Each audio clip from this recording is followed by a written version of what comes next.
សៀវខ្វាន់ខ្ញុំនឹងទៅយកភេសជ្ជៈដែលអ្នកចូលចិត្តទឹកដោះគោជូរហេអ្នកគួរតែមើលសម្លៀកបំពាក់ទាំងពីរនោះពីអាវធំខ្ញុំពាក់វាពេញមួយឆ្នាំសិក្សានៅមហាវិទ្យាល័យទេស្រមោចមិនមានមិត្តប្រុសបែបនោះទេអ្នកមិនខ្មាស់ហ៊ានទៅហេ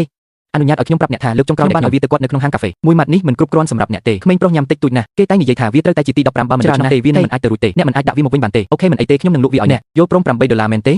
ការទូទាត់ត្រូវបានធ្វើឡើងហើយវាមានតម្លៃត្រឹមតែ15យ៉នប៉ុណ្ណោះតាមរបៀបនេះស្រមោចបានរងទុក្ខ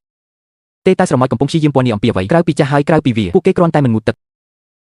ឈប់និយាយទៅពួកឯងឯងគួរតែប្រយ័ត្នទ្វារសាលាហេកុំឲ្យវានាំឲ្យមានចំណាយលុយហើយបន្ទាប់មកសក់ពិតឬសក់ខ្លាំងៗនៅតែដុសវែងក្នុងក្តីស្រឡាញ់ធំនេះពិតជាមិនគួរឲ្យជឿ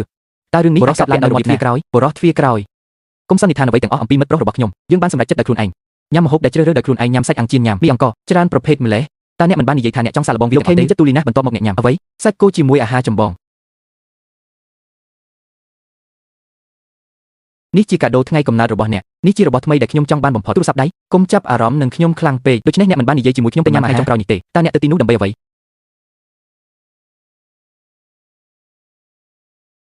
គួយអ្នកពិតជាចិត្តល្អមែនថ្ងៃនេះខ្ញុំត្រូវតែខ្ញុំនឹងជូនអ្នកញ៉ាំសាច់អាំងចៀន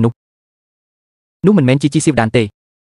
ដូច្នេះវាគឺជានាងដែលបានទិញវាសម្រាប់អាហារ3ពេលជាការពិតណាស់នោះជាបំណងប្រាថ្នារបស់ស្រមោចបញ្ជីនៃការរំពឹងទុកនាងបានញ៉ាំមីកញ្ចប់ដោយខ្លួនឯងហើយបានរក្សាទុកឲ្យពួកគេឆ្អែតសម្រាប់ខ្ញុំខ្ញុំយល់ហើយបន្ទាប់មកខេអ្នកគួរតែយកសម្ភាររបស់ខ្ញុំពិតជាខ្ជិលច្រអូសមែនយ៉ាងណាមិញខ្ញុំគ្រាន់តែច្រណែននឹងខ្លួនឯងប៉ុណ្ណោះស្រមោចមិនអាចទ្រាំទ្រនឹងការធ្វើបាបបានទេមិនអីទេគ្មានម្ហូបណាមួយត្រូវបានបង្ហាញទេ